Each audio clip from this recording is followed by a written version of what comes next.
Hello everybody, it's me, Ghost Critic, back for another Thursday comic book review show for you. And just before I actually get on to the books, there are a few things I just want to put out there. I want firstly to give a big shout out and a huge thank you to one of the best YouTube reviewers that we have in our community, and highly underrated, and that is to James Donnelly. I'm going to put a link to his channel in the description bar, so if you've never heard of him or you're not subscribed to him, go check out his channel. But he sent me a book this week. He asked for my address, I think it was a week ago, I think it was last week or the week before, and he said no more about it, and I was a bit, what did he want that for? But he sent me a copy of the Valiant Trade first volume of Harbinger, and I loved it. This is a great title to be jumping on. I haven't picked up any of the Valiant stuff. I hadn't read the previous stuff before it kind of got this resurgence of the imprint. But this was a great read. Finished it in an evening. Not that, you know, it's a short book to read. I'm just page turner. Very, very impressed with this. I think I will still be picking it up in trade. I don't think I'm going to be able to find the singles for this and then kind of catch up with the singles. So I'll stick to the trade. But if this is what Valiant are putting out at the moment, this kind of quality, then I think more people should be picking these up. And that includes me. The second thing I wanted to mention, and a huge thank you again to, well, basically everybody, because this week I passed my 900 subscriber mark. The last I looked at it, I think it was 908, so that was just amazing. And I don't know what order these came in, but the last kind of group of people that have been subscribing to me over the last week, I'm just going to give them a quick shout out. Most of them, if I remember rightly, don't actually have any videos, but that's okay. Just the fact that you've subscribed to me, the fact that you're taking the time out of your daily life to watch these videos is enough for me. But if you want to do videos, let me know. Send me a personal message or put a comment in the box below and I'll go and check you out. So, Robin's Review 100, Comic Book Fan Draws, Bang Bang 1000, Dark as Wolvie, John Rojas, Clave Teseo, Mescalero Rules, and Frydog 8. You were the guys, you were the last lot of guys that subscribed to me and took me over that 900 mark, so thank you very much. Finally, before I get on to the reviews, I won't be reviewing this per se. I'm just going to say The Private Eye. Brian K. Vaughan, Marcus Martin have put out a digital-only comic book. It's one of those pay what you want deals, and it was, I took a chance. You can, when you buy it, you can send them a message as well, and I basically said to them, I'm not exactly into digital comics. It's not me. I like the old-fashioned, you know, I want to hold something, paper. But Brian K. Vaughan, Marcus Martin, I was sure it was going to be good, and it was fantastic. Brian K. Vaughan has got another winner on his hands. I just hope they put it, either collect it all in a trade or bring them out as single issues, because I'll still buy them as single issues. Marcus Martin's artwork is beautiful. Brian K. Vaughan's storyline has me hooked from the first issue. So go check that out, The Private Eye. Personally, I paid basically the cover price of a regular Image title, but it says pay what you want. So I'm sure you could put a penny in there, or a cent, whatever, wherever you come from, and you'll get it. You should feel bad though. Anyway, on to the reviews. It's Thursday. I've got 1, 2, 3, 4, 5, I think 7 books this week. Almost didn't manage to pick up my #1 slot book, my most highly recommended title, but he managed to get me it, so I'm quite happy about that. Might give you a clue of what it is. But let's start at the bottom of the heap. I hate putting things at the bottom of the heap because it's not really a bad comic, it's just the least of my favourites this week, and that was Mark Waid's Indestructible Hulk issue 5, and we basically get the wrap up of this this bad guy Atuma's storyline, and yes, it's wrapped up. We only met him last month, and already he's kind of been sorted out basically, because that's what happens.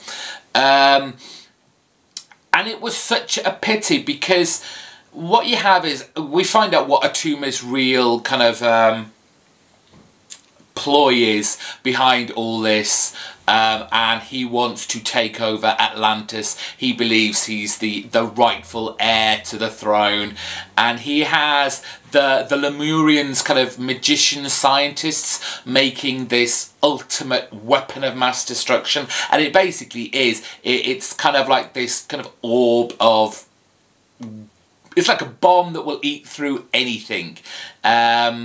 And we see it being used once, and you think, wow, that is one powerful weapon. Let's hope he doesn't get his hands on many more of those. And there was points throughout this that I was thought, the Submariner's going to turn up in a minute. I mean, surely this is all his domain. He's got to know what's going on. But unfortunately, Mark Waid didn't decide to put that in. But that would have been a nice touch on this. But the Hulk does his thing, and it all gets wrapped up very, very quickly. Mark Waid's storytelling in this, and the humour he throws in there as well, it is just a joy to read. So we have kind of Mara, the kind of Lemurian rebel leader, taking a little bit of a fancy to our Hulk. Not so much Banner. And so that kind of leads to a few kind of funny moments. Fortunately, this is the last issue that we have to put up with Lionel Yu's artwork, though it was much improved, but I think that's more to do with Al Angoulin's and Sonny Cho's artwork helping out along the way. Much clearer, the action scenes were much more clearer, but next month, Simonson. Looking forward to it. Next on the list, it's a Revival issue 8, and here we've got Tim Seeley expanding the town's history. We've got political machinations going on, and a hint of a possible cover-up in the not too far past, which involves our kind of the lead cop guy, the father of our main detective character. We get a surprising reveal regarding another reviver, which was kind of sad in a way, because he does appear to be such a great character, and he's one of those that are so full of life that until you've read it, you would have never known until it's been revealed that this person is a reviver too. We also get a smidgen more about this kind of, well, cult of revivers, where they're all meeting up, and whenever you get, you know, kind of scary coming alive people back from the dead together, it's never for, you know, happy, joyful reasons. There's always got to be an element of evilness about it, and we definitely see from one of these characters that are coming to this meeting that everything's not right. Everything's not right. Tim Seeley, this title, I've liked it. There's been times when I think I want not necessarily things to move along, but things to happen more. And I just think I'm being a little impatient. Tim Seeley is laying some great groundwork here for future storylines and plots, subplots. Definitely another great Image title coming out right now. Issue 127 of Fables, and we are still continuing with this slightly icky Prince Brandish misogynistic take with Snow White. He's keeping her locked in a tower, basically, keeping her away from the rest of the Fables crew. And despite all their attempts to try and help her escape, they're stopped, basically. Brandish has some serious magic going on to protect himself through all this, and it'll be interesting to see where he's got it from and who may potentially be behind it all. There's a kind of subplot going on with this whole Blue Fairy and her marriage. It seems a little throwaway, but knowing Bill Willingham, it's probably going to lead to something quite big. Knowing him of old, these kind of one to 3 pages of just a little bit here often mean more than you expect them to. It's kind of amusing what's happening there. Fables, again, just another joy issue to read. And that last page, Bigby's back.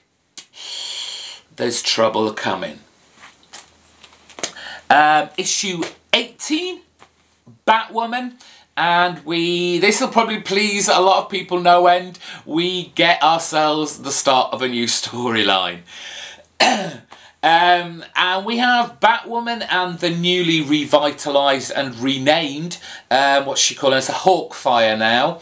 And they're kind of teamed up to take down Mr. Freeze. The kind of amusing thing about this is the conversations that each of them are both having in their kind of like earpiece.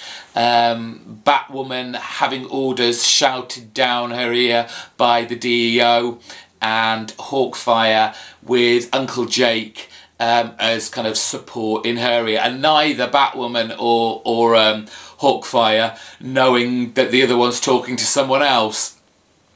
And then of course Batman appears. Yeah, the daddy of Gotham swoops down and thinks he can sort of, you know, Batwoman and Hawkfire have done the hard work, and he's going to run off with the spoils, so to speak. But Batwoman stands up to him and, well, makes a compromise of sorts, which doesn't please the DEO much. But the DEO, yes, they're getting a little bit worried about Batwoman and her inability to basically follow orders, and it seems that they are going to set some things in motion to basically keep Batwoman in line. While this is all going on, Maggie is planning her and Kate's new kind of pad. She's off buying real estate, and you know what? She couldn't be more obvious in kind of letting people know she's dating a superhero. Her kind of specific requirements for where she needs to live, it's a bit obvious, darling. Tone it down a bit. Another great issue from Williams. The artwork by Trevor McCarthy. Not really up to Williams' standards, but certainly inventive with the layouts. It would actually be quite interesting for a change for this title, just to, you know, go back to the traditional storytelling panels and see how they can work with a story that way. But nonetheless, I love Batwoman. It's a great title from the 52. So we're up to our top 3, and surprisingly, because there were some strong contenders this week, at number 3, it's Saga. issue 11. Nothing wrong with his title at all. Brian K. Vaughan is still doing a bang-up job on this. What is it about Image and sex at the moment? Yeah, we always get that first page. We never know what we're going to get when we turn over. And I'm sure there were a few shocked faces on that first page. Yeah, Image. It's all about the sex at the minute. Brian K. Vaughan, oh, he's such a tease. Not to spoil too much, but a character is going to die in this issue, and another character will be saved. I don't want to say too much more than that, but I'm quite happy at the way it's turned out. Again, it's another issue, despite this kind of overreaching kind of like sci-fi epic galactic proportions, it still is deep rooted in kind of family and relationships between all these characters and what they're willing to do for each other. And Brian K. Vaughan just writes and tells the story perfectly. Excuse me. So the relationship between the father and Alana, it is just beautiful. The kind of father and stepdaughter coming together, and then in a way being pushed away due to circumstances in the comic. I'm trying not to spoil this. Kind of getting pushed away from the family unit towards the end. I love the reintroduction of the child's voice again. I can't even remember what her name is now. The baby, anyway. I love the reintroduction of that. We haven't had that for a while, and it just lends a little bit more to the emotional impact of basically the whole issue. Great stuff from Saga. Never lets you down. So, missing out on the top spot, it was Daredevil, issue 24, and we get a little bit closer to who has been behind all these events from the start of this series, whether it was Claw, whether it was Coyote, these Wilders that we're calling, you know, these people that have been experimented on to make basically a new Daredevil. Now, there's a guy and he's in kind of like a metal, not a coffin, a kind of support unit, I don't know. Now, am I meant to know who that is? Am I? No, don't tell me. I want to find out for myself. The kind of, I guess, it better not be, but there is kind of a spoiler, I guess, if you look and see the cover of next issue, which is printed in the back, and you kind of go, is it him? But anyway, on back to the story. So Matt is doing his best buddy routine and staying by Foggy's side while he's in the hospital, but Matt can never keep still for long, and Foggy knows this and kind of lets him off the hook, so to speak, just to let him go out and kind of investigate into the Wilders from last issue, and he's enlisted the help of Hank Pym to, you know, do all the blood work and find out where this kind of the radiation may have come from. And while he's got Hank Pym on that, he's trying his hardest to break up with McDuffie, only it kind of turns the other way round. McDuffie is a strong, independent woman and knows what she wants. And then the kind of cliffhanger at the end, where we have one of those guys that was experimented on trying to recreate Daredevil's origin, basically turning up at Matt Murdock's door.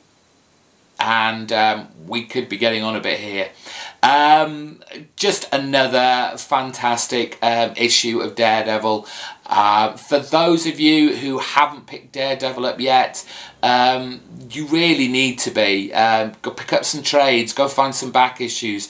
This isn't the Daredevil that ended from the last volume. This is a much different, lighter, in some respects, tone, and not so grim and grimy and downtrodden as we've seen him in the past. Pick Daredevil up.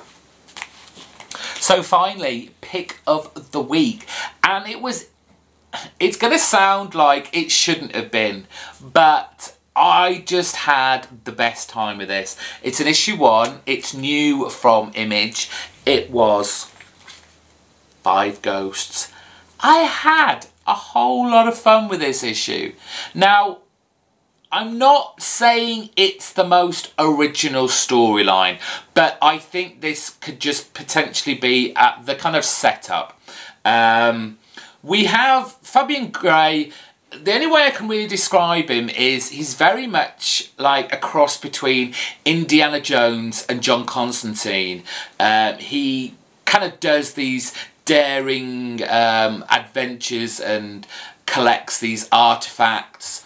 But as we know from, well, just the general things we've read about 5 Ghosts, contained within his body is the ghosts of 5 literary characters, and he can draw upon the powers that they have, and that kind of helps him on his adventures. So you have that kind of John Constantine vibe going along with it, which is kind of doubly enforced with the whole reason he's going after these magical artifacts, and that is his sister is in, I presume it's a coma, and he feels personally responsible for it. So him and I guess his best friend, who is also his sister's boyfriend by the sounds of it, they are going off to find yet another artifact which will hopefully bring them closer to reviving this woman. In the background we have our evil kind of religious cult who basically want what Fabian Gray has, his powers, the powers of these 5 ghosts. So you've kind of got that creepy kind of monk follower type vibe to it as well. It's very high adventure, but it also has kind of like, it reminded me of kind of the creepy and the eerie short stories, but obviously this is a 5-issue limited series. But it kind of gave me that kind of vibe, and I think a lot of that was to do with Monaghan's artwork. While it did kind of have that whole Sean Phillips fatale pulp noir feel to it, it kind of was reminiscent of the kind of 70s horror art style from, you know, more Richard Corbin, Corbin-esque in there as well. But I'm so glad my comic book guy was able to save me a copy of this, because I didn't actually pre-order it, and I should have. Definitely worth a pick up on this. It's just my pick of the week. Go out and find it. And that's it. That's all my comics this week. Thank you very much for tuning in again this week. I hope you enjoyed those reviews. Again, thank you to everybody who subscribes to me. It's just a pleasure to do these, and I appreciate all your support, all your comments, all your thumbs up, and all your subscriptions. So in reverse order, how about subscribing if this is your first time here? Give my video a big thumbs up and put some comments in the box below, and I'll try and reply to as many as I can. I'm off to sort a day off now, because I'm not at work tomorrow. Hooray! Bye folks, have a good weekend. See you soon.